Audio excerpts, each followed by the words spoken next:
to welcome Professor Clare Ungerson to Kenton this evening. Truth to tell, I've been nagging Professor Ungerson for some time to come and speak to us in Kenton, and I'm delighted that circumstances are now that she's been able to come and do it. Professor Ungerson is a retired and much respected academic, and she's become the historian and the chronicler of the Kitchener camp story. Now, this story isn't perhaps as well known as it deserves to be. It's a remarkable story of salvation, of resourcefulness and hope, all of which set against the most terrible and fearful of contexts. Looking around the screens, I can see the meeting has attracted considerable interest, and I'm delighted to welcome participants from home and abroad who may not have joined us at any of our previous Zoom meetings. So it gives me great pleasure to welcome you all to Kenton. I'm also delighted to welcome Stephen Malcolm, who's very much a moving spirit behind this whole arrangement of the Kitchener camp story. And also to welcome Stephen's wife, Barbara, who is making a return visit to Kenton. I remember her in the youth service at Kenton Shore, so old acquaintances being renewed. We also have a lot of, I've noticed, participants we've just been noticing as they've been coming in, international participants. And just in case, possibly, international participants may not know who we are, let me just tell you that Kenton Synagogue is situated in northwest London, and at the top of the screen here you can see Rabbi Yehuda Black, who is the rabbi of our synagogue. Kenton Synagogue is a constituent member of what is known in the UK as the United Synagogue, the US. And the United Synagogue is a union of British Orthodox synagogues representing the Central Orthodox movement in Judaism.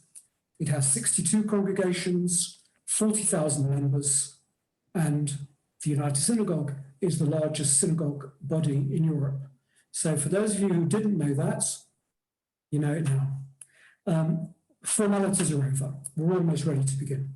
But before I do, I just one small request. I know that there are a number of Kitchener camp descendants participating tonight. And I wonder if you haven't already done so, if you wouldn't mind using the chat just to notify me. I'm Vivian and David. And if you'd be so kind as to tell me that you are a Kitchener descendant, and if you're not sort of local in the sense you don't live in the United Kingdom, if you could tell us that too, we'd be very grateful. Okay, enough from me. Claire, over to you. Unmute. And now I'm going to go to share screen. And hopefully this is all going to work.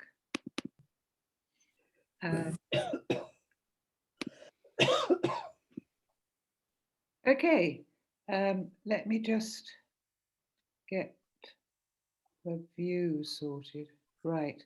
Yeah, the trouble is my cursor disappears. Anyway, thank you very much, David, for that very kind introduction. And it's absolutely terrific that all these Kitchener descendants from across the world have come to attend a talk to Kenton Shul.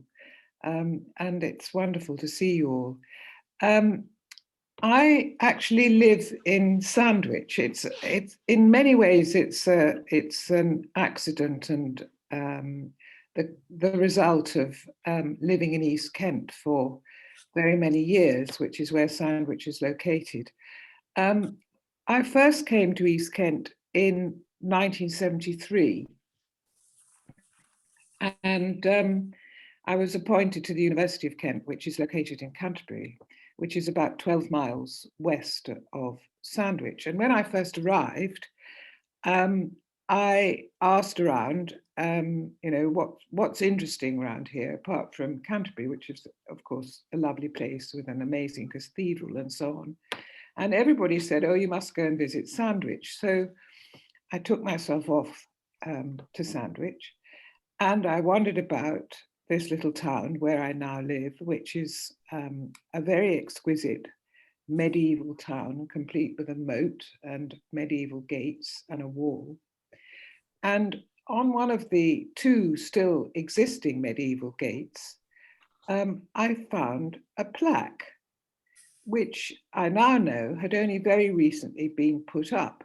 And it was put up on the inside of this gate.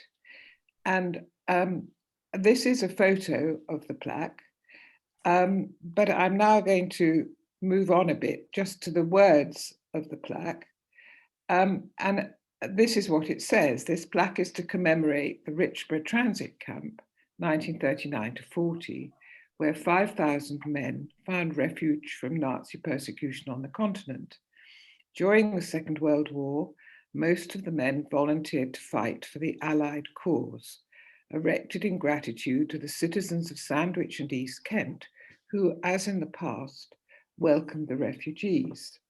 And when I saw this, I thought, this is extraordinary. I don't know what this is about.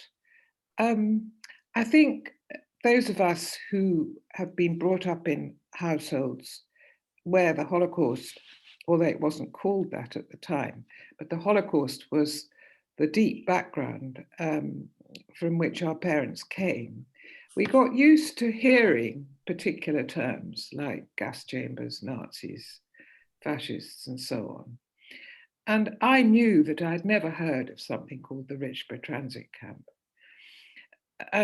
So that was the first puzzle. And the second puzzle was that it didn't mention that these refugees from Nazi persecution on the continent were Jews. And yet I thought they must have been. And why was it only men? That also seemed to me to be very strange. And having seen the plaque, I thought that's an interesting set of questions, but it's not my job to answer them. I'm not a professional historian. I'd been appointed to teach social policy, and this was many, many miles away from social policy, but I put that set of questions in my back pocket, as it were, and thought one day I'll find some way perhaps of answering them. And then 20 years later, I was appointed to be Professor of Social Policy at the University of Southampton.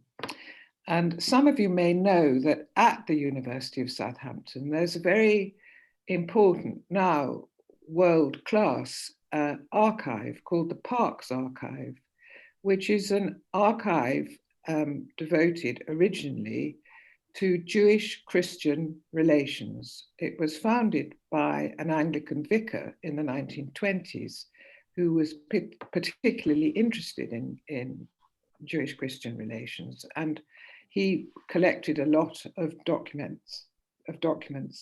And that archive has now, as I say, been developed and extended and is an international research centre called the Parkes Centre. Anyway, when I got to Southampton, I was instantly in touch with other Jews at the University of Southampton, mostly in the history department, people like David Cesarani, now sadly dead, and Tony Kushner, and other distinguished Jewish historians. And they asked me to join a committee. So I joined a committee. And is somebody chatting? I'm not sure. Let me just mute everybody again. Hold on. Let me just. Sorry. Sorry, and that'll end up muting you. So, Okay. So unmute yourself. There we are. There we go. Please unmute yourself. Claire, please unmute yourself. There you go. Please unmute yourself. Claire, you're muted.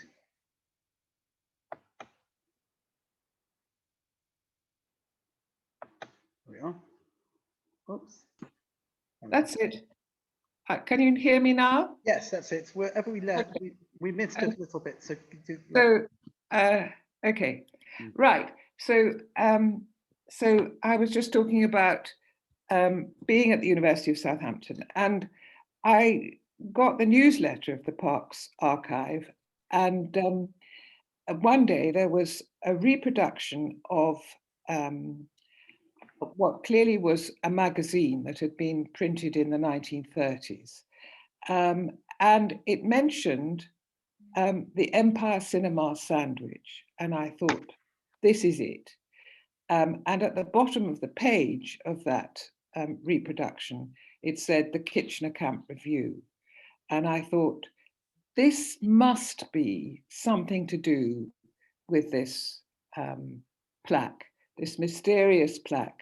So I decided at that point that once I was retired and could stop teaching and researching on social policy, I would make this search my own, as it were, and make it a retirement project.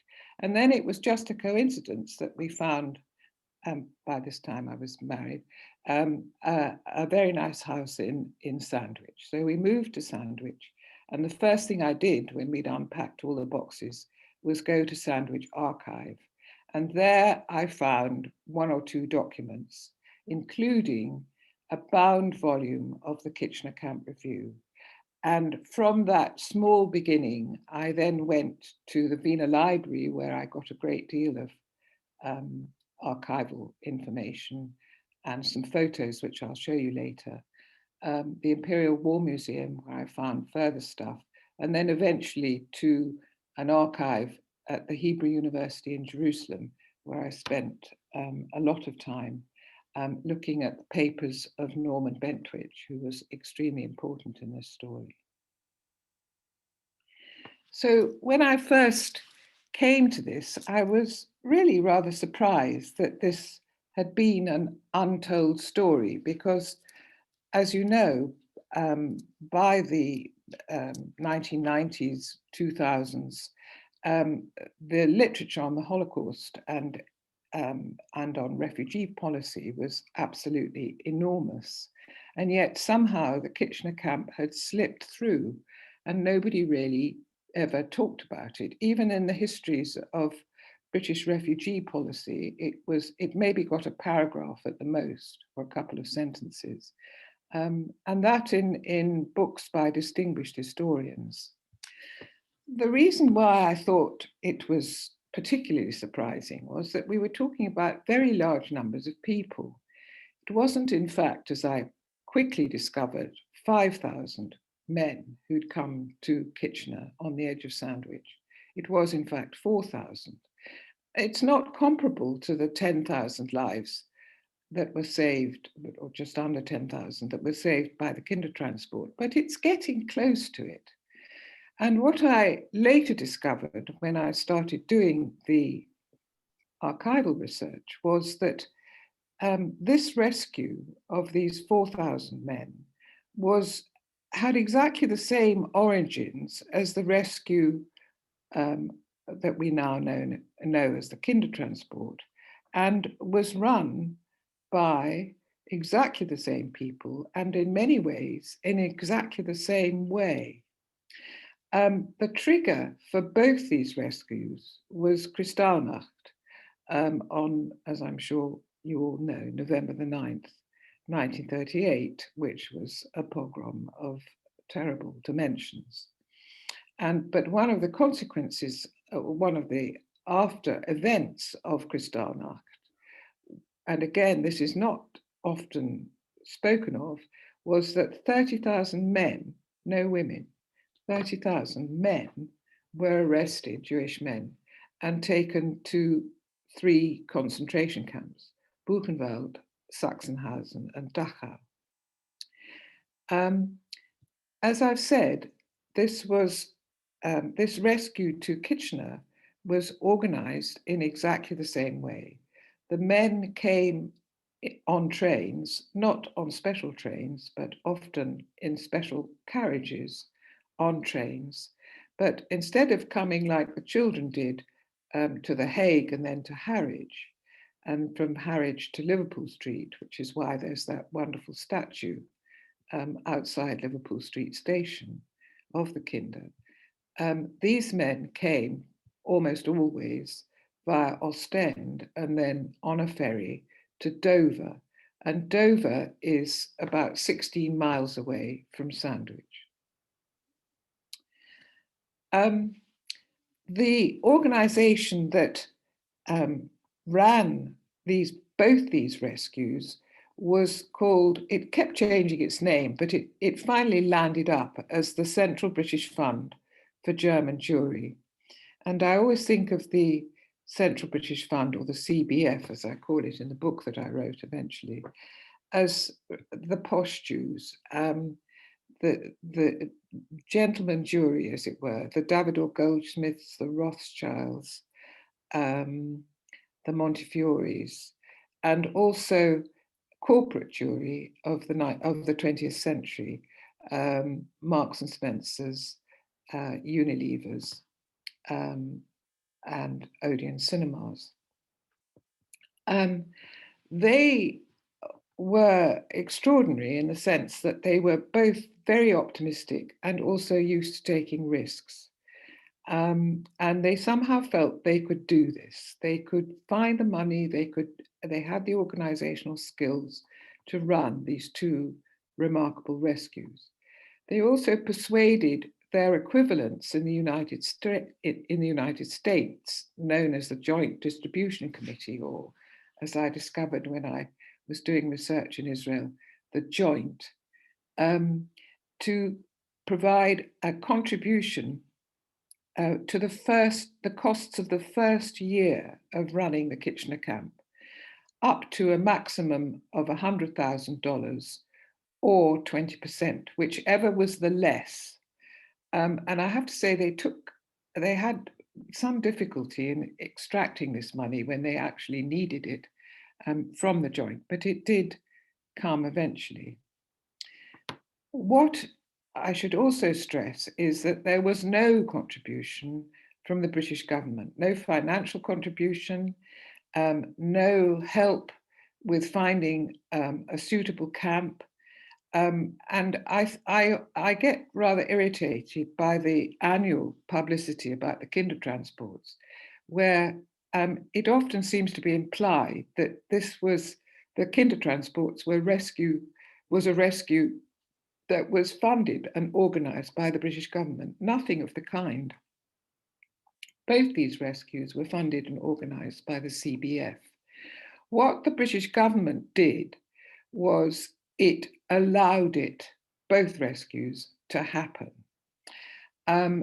They accepted that the visa arrangements, which had allowed probably about 60,000 German refugees into the country by then anyway, by 1939, that the visa arrangements whereby people had to be guaranteed by somebody living here that they would not call on the British state for financial support.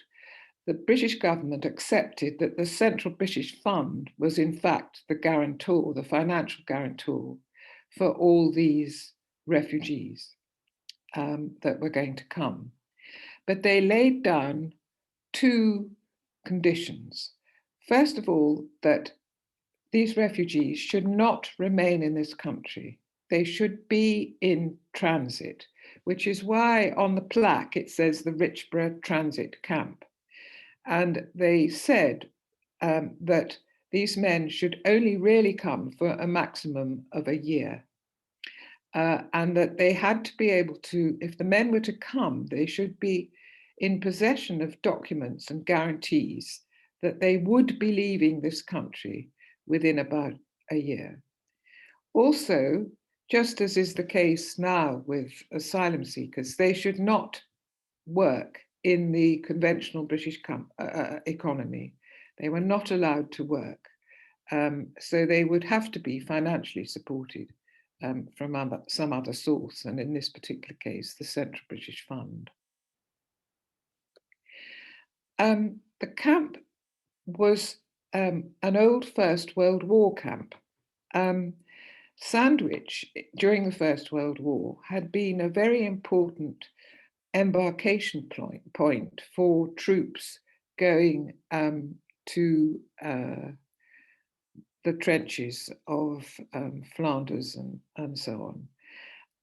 And in fact, there were 7 First World War camps on the edge of Sandwich, and they were generically known as Richborough or Richborough Port, because they set off from Richborough Port.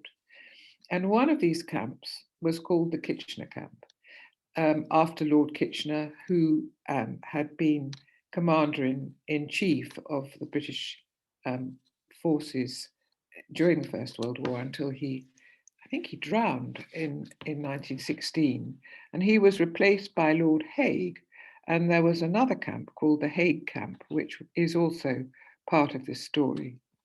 But the Kitchener Camp had been bought by a local mining company after the First World War, and I think they must have bought it because there are mines in East Kent, or at least there used to be, but really quite close by. And I think the mining company must have thought that it would be a very suitable place to house miners. But basically, they never used this camp. And by 1939, it had become pretty derelict. And when the Central British Fund approached them to rent this First World War camp, they couldn't have been more delighted because at long last they'd got a tenant. And they didn't charge a huge amount of rent, but it was a repairing lease, as it were. And the Central British Fund was responsible for getting the huts into reasonable, habitable condition. And it started as a refugee camp in February 1939. So we've got from November the 9th, 1938 to February 1939. The first kinder transport was, I think, December the 2nd, 1938. They worked at incredible speed, these men. They were really extraordinary. And I think we should be proud of them. And it continued as a refugee camp until the fall of France in May 1940. Now, the Central British Fund had its own criterion for selection, and they decided, first of all, that it should be for what they considered to be young men. And they identified them as aged 17 to 45. And the reason for the lowest age being 17 was because the oldest age for the kinder transport was 16. So you can see that they conceived of these 2 rescues as complementary. And the reason they set the age limit at 45 was because they believed, probably rightly, that given that these men were going to have to be in transit and move somewhere else, not stay in this country, that younger men were more desirable to the rest of the world than older men, and that younger men could be taught new skills, which would be suitable for, say, Palestine or the developing countries in Africa and Latin America, which were the other places where they thought these men might go. And the other criterion that they used, or at least instructed the Jewish agencies in Berlin and Vienna who were going to do the main selection of these men, was that the men would have to demonstrate urgency, that they had to get out of Greater Germany very quickly. And that is why most of them seem to have come from the 3 concentration camps of Dachau, Sachsenhausen, and I'm having a Buchenwald. I occasionally have the odd senior moment. So the selection of the men was undertaken by 2 Jewish agencies, one in Berlin that had been established in 1933, and one in Vienna, which had been dissolved after the Anschluss in March 1938, but had been put back into place by Adolf Eichmann, who was running the ethnic cleansing policies in Austria after the Anschluss. And Eichmann was present throughout in Vienna, and he actually moved the Jewish agency, the Viennese Jewish agency, into the Rothschild Palace, which had been confiscated. And Eichmann's office was also in the Rothschild Palace. So Eichmann, on a weekly basis, demanded of the Jewish agency, known as the Israelitische Kultusgemeinde, on how many men or how many people, Jews, they'd managed to get rid of that week. And of course, he was not a good colleague, as you can imagine. He was a brutal man, as we know. Now, many men were chosen because they had skills which were appropriate for a derelict camp. So they were not your usual lawyers, doctors, and professors, university professors. They were plumbers and glaziers. They were people who had particular skills. I know that Peter Posner is here, and his father was selected because he was a typewriter mechanic. And they needed a typewriter mechanic because so much of the camp's communications were typed because they had to do mass communication. So men were selected with those kinds of skills, and also they wanted men who could teach skills because they realized that these men were going to have to offer themselves to the rest of the world if they were going to get 30,000 men out of the concentration camps, which is what, in a way, they hoped they would eventually be able to do. These men had to be moved on pretty quickly. So they had to be trained in skills which would be appropriate for emerging countries and for Palestine. The men, of course, had to leave their families, just like the children. And many of them left wives, children, and parents. And one of the things I found, it was quite difficult to get age data about the men, but I did find really quite a high proportion of unmarried men.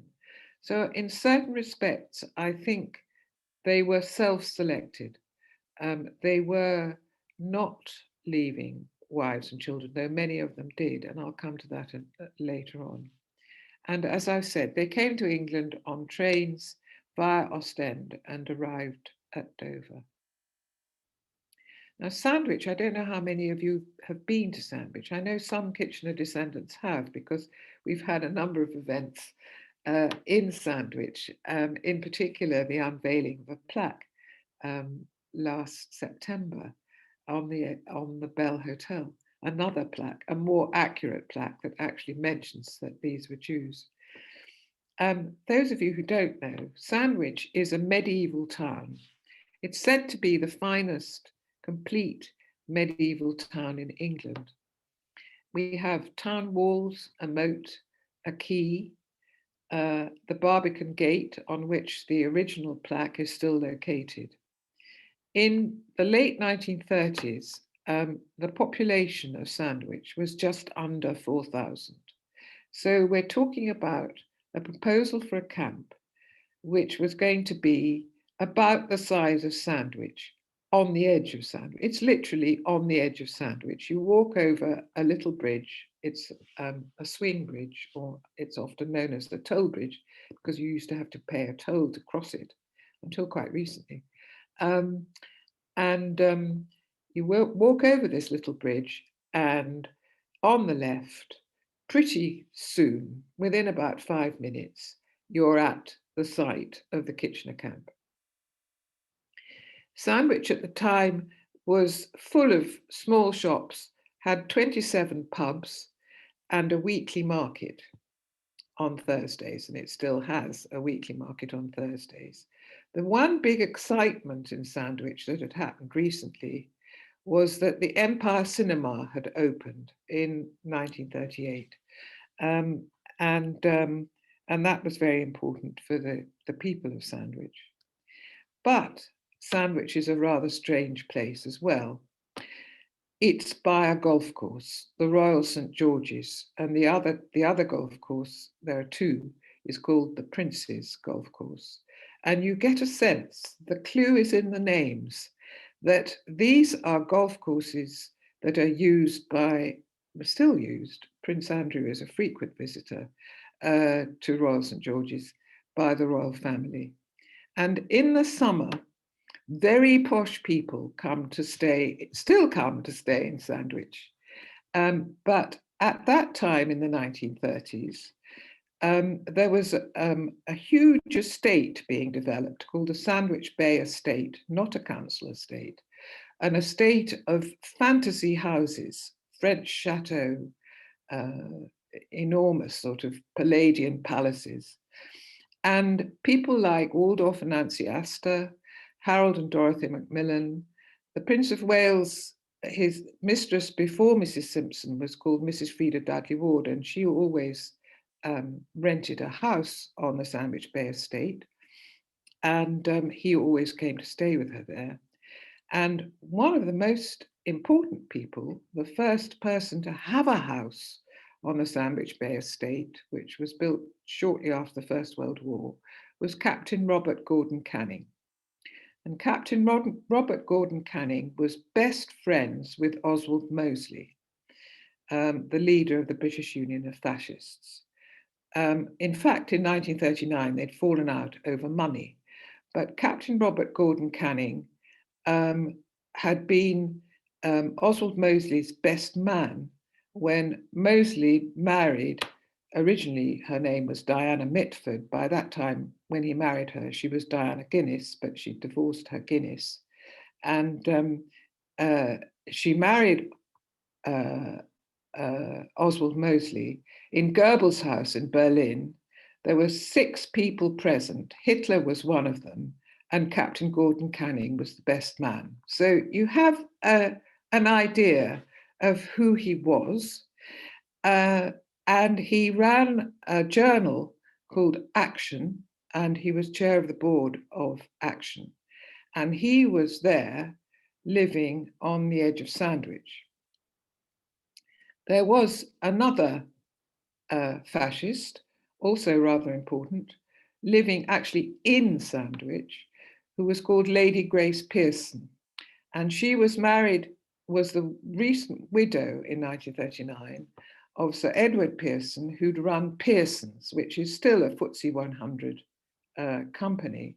She was immensely rich, very beautiful, said by the son of her butler, who still lives in Sandwich, to have been one of Oswald Mosley's many mistresses. She was also the parliamentary candidate for the British Union of Fascists for Canterbury, which is why Mosley often came to stay with her. And she was chairman, or president rather, of the Sandwich Chamber of Commerce. Now I'm going to show you some photos of the Kitchener camp. Now most of these are taken from Phineas May's album, photo album, which is deposited in the Wiener Library. And I'll come to who Phineas was in a moment. So this photo indicates that it was an army camp, not a place of great attractiveness. And in the background, you can see there's a lake, and that is known as the Stonar Lake and is the old medieval harbour of Sandwich. Sandwich silted up, hence the golf courses, and having been the most important medieval port in England, once the silting started, it went into decline and this lake appeared, which, as I've said, is the old harbour, medieval harbour. Now the camp was run by 2 brothers, the May brothers, Jonas May and Phineas May. And Jonas May called himself Major May, not because he'd been a major in the First World War, he'd been too young, but because he was a major in the Jewish Lads Brigade. And that is why he and Phineas, who had also been very active in the Jewish Lads Brigade, were appointed. The Central British Fund seemed to think that if these 2 brothers had run summer camps for the Jewish lads, they would be appropriate to run a camp for some pretty traumatized and many thousands Jewish men. But they made a reasonable fist of it, I think. And this is Jonas, obviously in mufti, though he very often wore a sort of uniform, outside a hut at the camp. I presume his brother, Phineas, took the photo. And this is Phineas. Phineas called himself the Entertainments and Welfare Officer. He was much more interested in entertainments than welfare and got very fed up with all the problems that the men kept coming to him about. Of course, they had many problems. He's in this photo, he's in the uniform of the Pioneer Corps, which he and his brother joined in December 1939. I'll come to the Pioneer Corps a bit later on. Some of you may know Adrian Harris, who's Phineas's daughter, and Adrian's very active in the Kitchener Descendants group. That's when we were able to be active before lockdown and the pandemic and so on. This is, again, another photo from Phineas's photo album. And the regime of the camp was, although the British government had said, you can't work, in fact, the regime of the camp was work, work, work, because these men had been selected to do the work, as you can see, of building drains, putting windows right, mending roofs, and doing all the work that's needed to put these basically derelict huts into habitable condition. This is obviously taken in the summer, but Phineas, the great thing about Phineas was that he kept a diary. He kept a daily diary, and I will forever be grateful to him. He must have spent at least 20 minutes every day writing his diary in his tiny, tiny handwriting. And he gave it to the Wiener Library, and it was just amazing for me when I opened it up and discovered this fantastic source. But the weather between February and April was just awful, but clearly it was rather better when this photo was taken. One of the ways in which the May brothers set about managing relations with Sandwich was to make certain that a great deal of business was created for Sandwich. So they employed local builders, and this is clearly a photograph of local builders at work on a roof.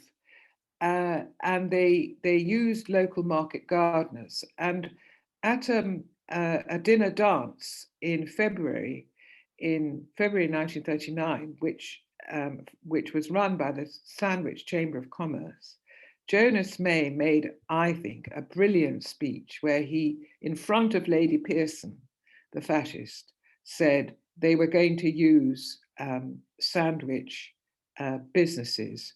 They were going to use Sandwich coal merchants, Sandwich market gardeners, Sandwich builders, and so on. And I think that was a really clever move. Now, the huts were okay, but as you can see, the problem was privacy, none at all. In each hut, there were probably, I think it was about 84 men. And there was a partition halfway down, and you can see the partition at the back of this photo. So there were 42 men on one side and 42 on the other. And there is another photo, which I haven't got in this series, which has a notice on it, on this partition at the back, which says, England expects every man to do his duty.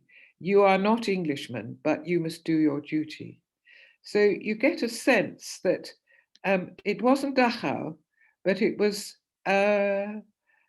pretty authoritarian. And as I say, it wasn't a one-star hotel, let alone, comfort, but it was safety.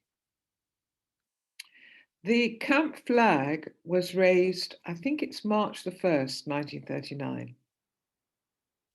And I'll just read you, if I can find it in my own version. Yes. Jonas, by the time the flag was raised, and of course, one of the great things about it is that it's a national flag. It's not, the swastika had long replaced the national flags of Germany and Austria. By early March, there were really very few refugees there. There were only a handful, and you can see there are only a handful here. But Jonas gave this speech. We know what this flag means to you. It means freedom. Freedom that I hope will never be taken away from you again. Freedom that I hope will now be yours to the end of your days. When we have sent the flag up, we shall sing God Save the King. And I want you to sing it with all you've got in you and with all your heart, because our King represents the freedom which is so important to us all. And Phineas had rehearsed them in singing the national anthem, our national anthem. And he'd explained to them that, as he put in his diary, we must stand to attention when we sing it and remove our hats. And then he goes on, they then sang it, and I've never heard it with much more feeling. There were amenities at the camp. There was a library, and you can see another notice here, please keep quiet. They put an advert in the Jewish Chronicle for books. And one of the things that really made Phineas pretty angry was that the first lot of books, they asked for books in English, and he got many copies of the same book, all in German, and the title was When a Baby Comes. And as he says in his diary, he could think of something hardly less suitable for an all-male camp. There was chess. This chap on the right-hand side, slightly plump, his daughter, and I met his daughter, Stella Curzon. I don't know if any of you know her.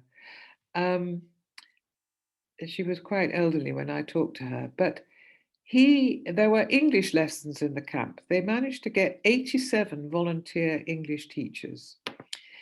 And this gentleman talked to his English teacher about his wife and little girl, whom he'd left behind in Vienna, and how worried he was about her.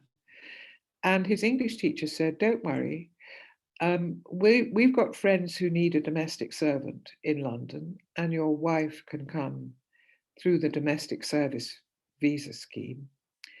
And we already have a little German girl living with us, and we'd like her to have some company.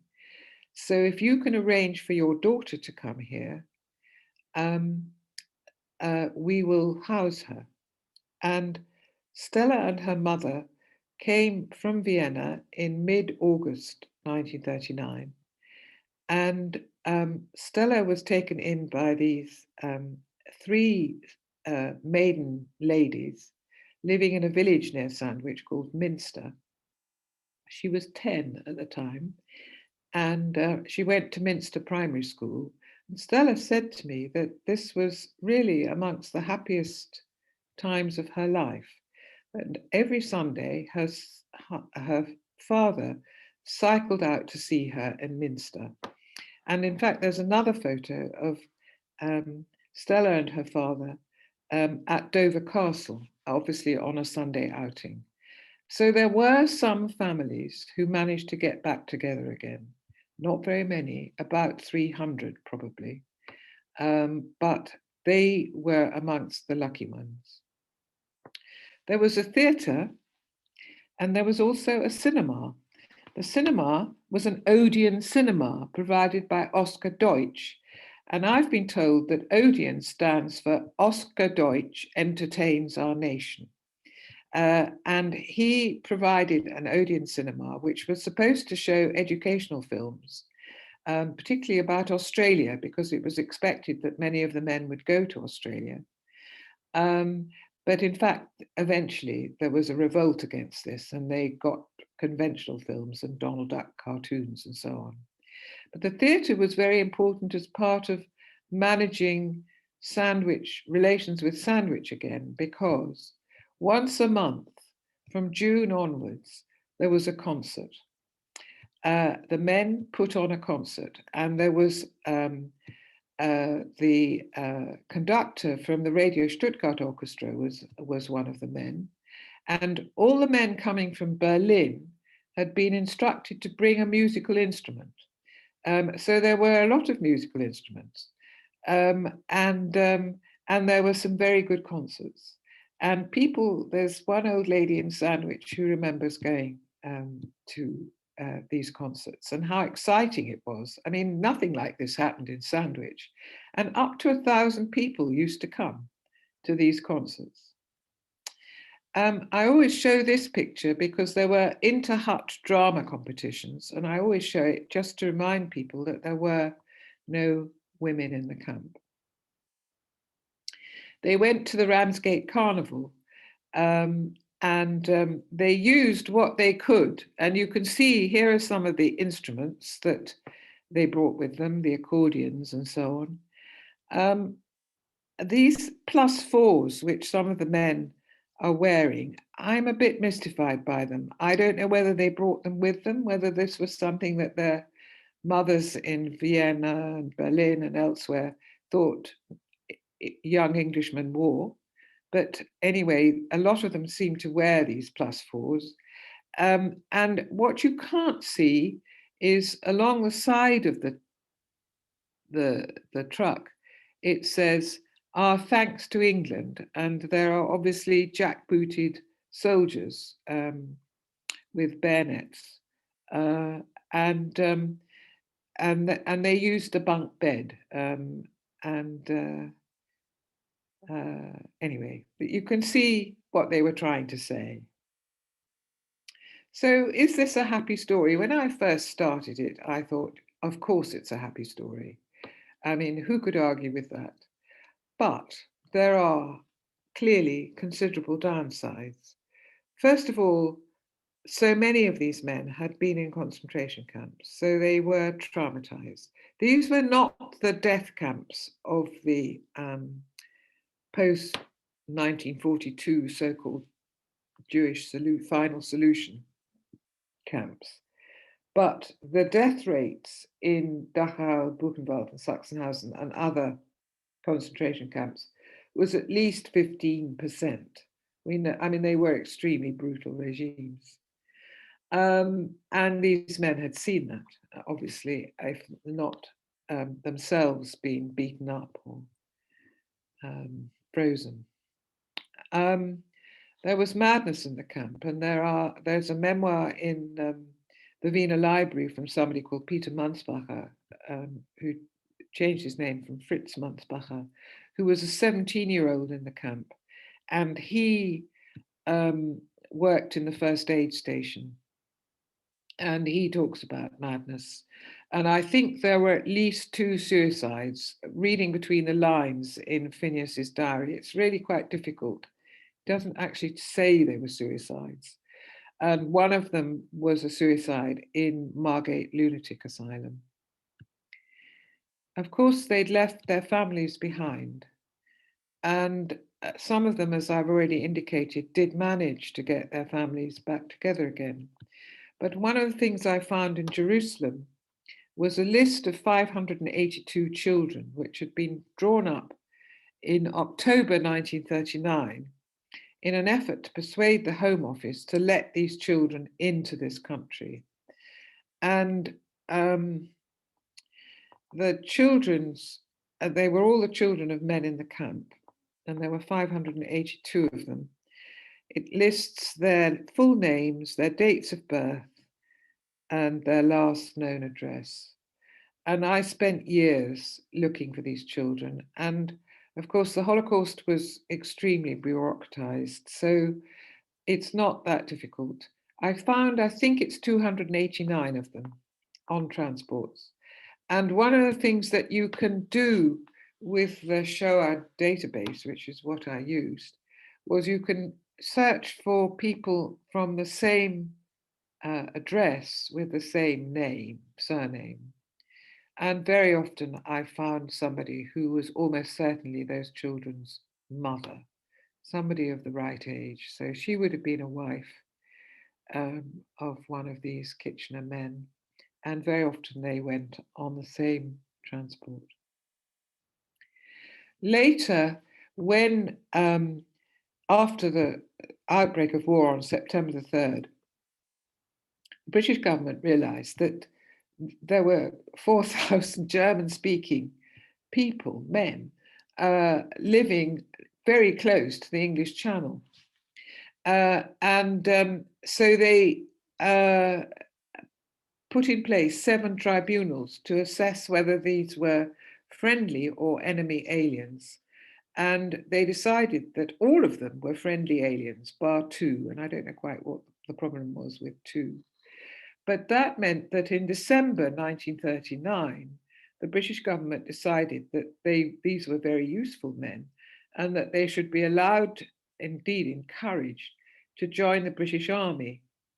Not the armed bit of the British Army, the unarmed bit of the British Army, and that's the Pioneer Corps. The Pioneer Corps does not have access normally to weaponry, but it's used for logistical purposes, getting stuff from A to B, and also doing things like helping the Royal Engineers build bridges, digging latrines, and so on. And all these men were encouraged to join the Pioneer Corps, and many of them did.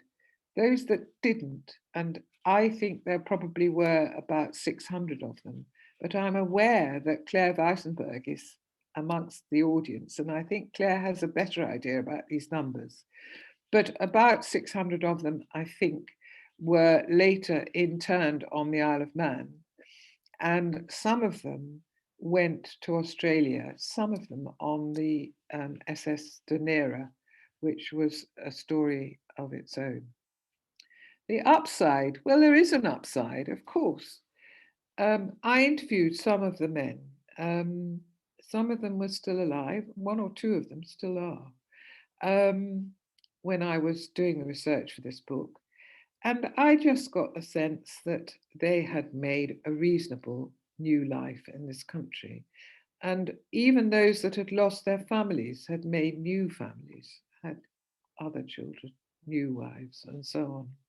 But what they really wanted to talk to me about was the huge contribution that they had made to the war effort, and in particular, the post-war war crimes process. Because I think, I can't be certain, but I certainly get the impression that the large majority went back to Germany after the war and helped with the war crimes process and the denazification process. And for them, that was hugely pleasurable and hugely significant. The other aspect to this is that it does seem to be the case that despite the presence of the fascists, those posh fascists in Sandwich, the relations with the people of Sandwich were generally good. And many of them made firm friendships which have gone down the generations. And although the Board of Deputies had done a piece of work in February 1939 to find out the extent of anti-Semitism in Sandwich, and had basically, in a 3-page report, said that there isn't very much apart from this woman, Lady Pearson. They came back in November 1939 and again said, there's no sign of anti-Semitism, there's no graffiti, there are no posters, there are no leaflets. So in that respect, I think actually this was a success, a mixed success, but a success. And it has been my pleasure to write this book and to talk to people about it. So that's the end of my talk. Oh, and you can get the book, incidentally, off Amazon. It's commercially published. You can order it from your local bookshop and they will get it for you. It's now in paperback and it's cheaper. Okay, that's it. So perhaps people could be unmuted. Thank you. Let's see what happens. Claire, you've got time for a few questions? Oh, absolutely, yes. Before you do, I just want to endorse what Claire said about, maybe too modest to say about it, but this book is a really, really engaging and riveting read. One has to say that not every history book is like that, but this one certainly is. And if you have even a little bit of interest in this topic, it's money very well spent. Okay, do we, maybe if you have a question or a comment you'd like to make. Get rid of sharing the screen. You could use the chat. I have to get rid of. No, I'm telling you. Yes. No, she hasn't done it. That's it. Okay, let's have a look. No, you've got a chat. David? Okay, yeah, we've got a question. Somebody saying David. Hi, Stephen Nelkin here. Stephen, yeah, go. Hi, Stephen. Hi, Claire. Lovely seeing you again, and lovely Yes, very listening nice to see to and lovely listening to you yet again, etc. One point that you didn't mention, I think, today was something about sort of the Jewish life in the camp. Yeah. I just wonder whether maybe you could give some sort of background, some sort of idea about what happened. Yes. Yes. Well, Phineas was very keen on a Jewish life. And from the beginning, he led classes in Jewish history, Jewish theology, and so on. And quite early on, one of the refugees, they arranged to get a liberal rabbi from Vienna. And he came, and later they got an Orthodox rabbi, and I'm not sure, I think he came from London. Actually there were two synagogues on the camp, and they didn't get on, these two rabbis. I found a really furious correspondence between the two of them in Jerusalem. I made a positive decision not to use it because I just thought, who cares? So there were regular services. There was a huge Seder, for example. There are photos of it. There must have probably been 600 or 700 men there.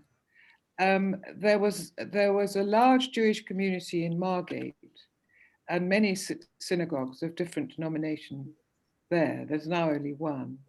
But there was also a beautiful Synagogue's still there. Synagogue's still there. Yes, there is. There's one.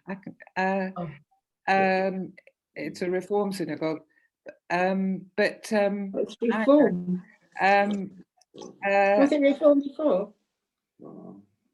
And the Ramsgate Montefiore synagogue was used for a number of weddings, but there were also weddings at the camp. So there was, I think, a really, if people wanted to participate, there was a very full Jewish life.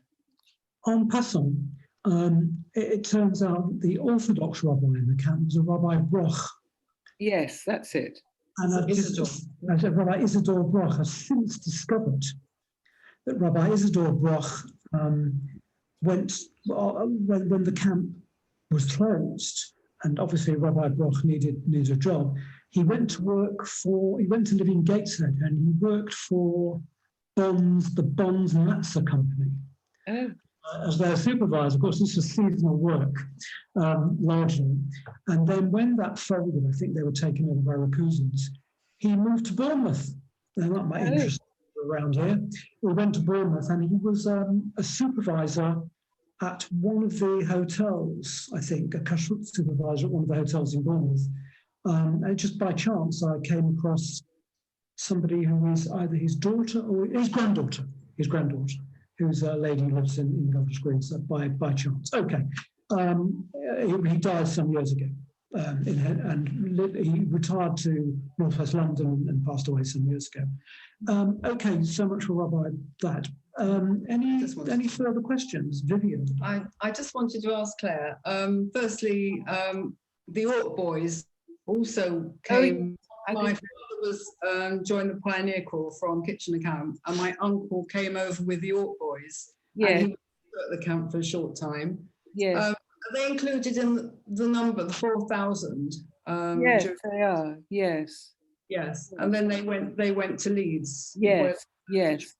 Yes. I should explain to people who don't know that there was a school in Berlin, a training school. I can't remember what ORT stands for, but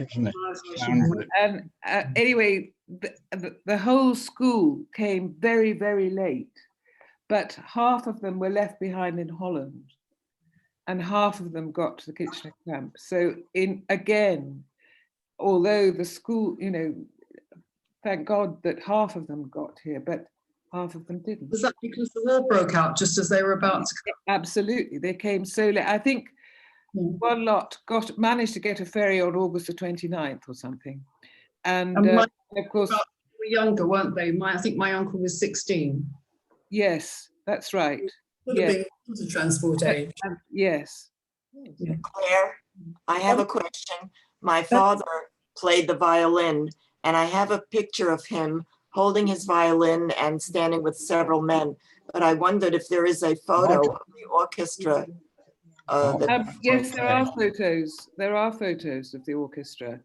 There are photos of a concert, in fact. Have you plugged it in? Are they in your book, those photos? No, they aren't. Where have you plugged it in? If you go to the Kitchener Camp website, you'll find lots and lots of photos, and there are photos there of musicians. And you need to look at the website and see whether you can recognize him. Okay, will do. Thank you. Thank you. Over here, yes, please. Patanda. Yeah. Hello, Claire. Hello, Daddy. Hello there. Nice to see you. You're looking very well. So are you. I just want to say, I, as you know, I'm one of the Kitchener descendants. Well, you're a Kitchener man. I'm a Kitchener man, yes. Yeah. My father was one of those lucky 600, insofar as when he left Kitchener Camp at the end of December 1939, he had a job in Manchester and he was able to join my mother. And I got to Kitchener Camp at the age of two weeks short of 4 years old in September. I got there on the 2nd of September 1939 together with my mother, and war was declared the day later. We were absolutely shattered, my mother and I, and my father. We spent a few days in the camp hospital. That's one facility they had besides all the others. And my father decided the conditions were so terrible for women and children that he managed to borrow some money, and he paid for us to stay at a local B&B, because that was Sandwich, and Richmond was a holiday centre, and we spent two weeks there, and then back in the camp. And my mother and I left at the end of September to go to Manchester, where she had a job as a domestic.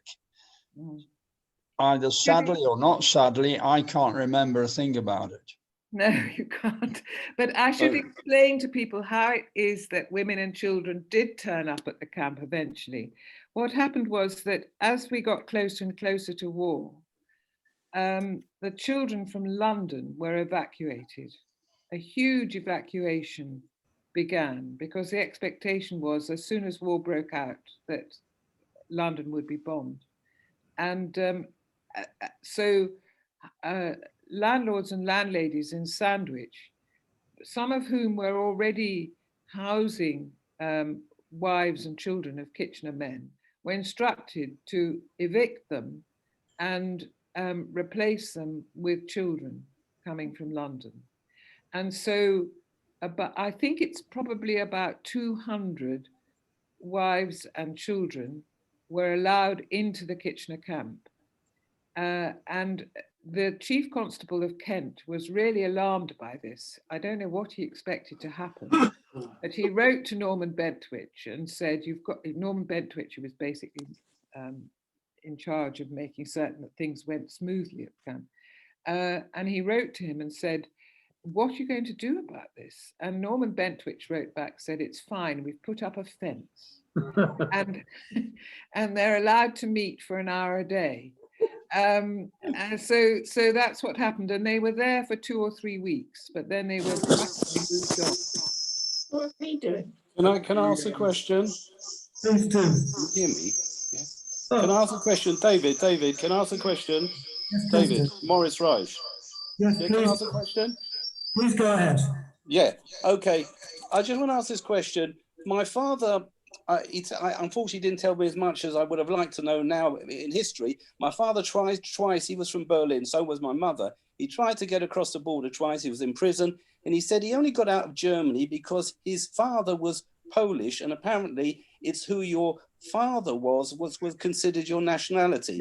He went to Kitchener camp and he was something about 20. And then he was interned in the Isle of Man. So I'm wondering, what was the criterion that, you know, he was just 20 years old. Why would he have been gone to the Isle of Man? And he said it was really a tough camp. It was very authoritarian compared to the Kitchener camp. Right. So what would be the criterion? One of the criteria would have been that he hadn't joined the Pioneer Corps, but he was actually, I think, at age 20. I think the minimum age of the army was 21 at that time. So he would have just, I mean, you know, on May the 10th, when Churchill became Prime Minister, in 1940, he said, collar the lot. And the Kitchener camp was in the wrong place. I mean, from Dundee in the northeast Scotland, to somewhere in Dorset on the southwest coast, was a 25-mile sort of cordon sanitaire, within which aliens, even if they'd been defined as friendly aliens, were not supposed to live. There was total mystification as to how it was that France had fallen so rapidly. And the idea was that there must have been a fifth column. So, you know, to have all these Germans living close to the coast, and France is visible from Sandwich, it just seemed too dangerous. So that's why they would have been. And he was only about a year. I mean, I visited Berlin with him twice, and I saw the grave of my grandfather who died in Sachsenhausen concentration camp in 1941. He lost 2 sisters and his parents, you know. And my mother, my uncle was in Auschwitz, and, you know, all family wiped out. Mm. Oh, God. Can I ask a quick question or a comment? A couple of things. Good evening. I'm a Kitchener camp. Yeah, just hang on for just 2 seconds. Just to remind everybody that if you are a Kitchener descendant, you haven't notified us. If you could please use the chat, just I'd be very grateful. Please go ahead with your question. Well, it's not so much as a question as a couple of observations. Firstly, although Clare's book mentions 4,000, in fact, the quasi-census, the General Register of 1939, I traced just over 3,000 names. And that was taken, I think, on the 23rd or 29th of September. And included in those 3,000, and I think 19, were 160 females. So still at that time, there were ladies present there. Whether they were visiting there their husbands or hadn't yet left. I don't know, but Yes. really there were, and possibly the discrepancy between or the General Register figure and Clare's figure is that the camp was, as she said, a transit camp, and clearly people did move. Yes, it is. During the time between February 1939 and so possibly even into after the war began. And we have no way of knowing from the records here who these people were and where they went. I mean, I know some members have put their details on the website and say, you know, their grandfather or father ended up in America or wherever else. But we have no way of knowing. We also can't tell unless people put it on the website where their parent or grandparent came from. Obviously, it's not just Berlin, it's the whole of Germany. I mean, my father came from Frankfurt. So that's another, unfortunately, it wasn't a proper census. It was really just the bare bones so the government knew what resources they had. And the other final observation is that the camp shut down in May 1940, and you either got turfed to the Isle of Man or possibly somewhere else, or you joined the Pioneer Corps. And in theory, you couldn't leave the camp before then. And yet I know my father went to London in January 1940, and quite why he did and how he did, I've never known. No. I'm not quite sure whether they were more liberal once the war had started. I think so. I think things started to relax, and also Julian Layton replaced, because when Jonas May joined the Pioneer Corps, a large proportion of the camp became an army camp, a Pioneer Corps training camp. And the men who didn't join the Pioneer Corps were regarded as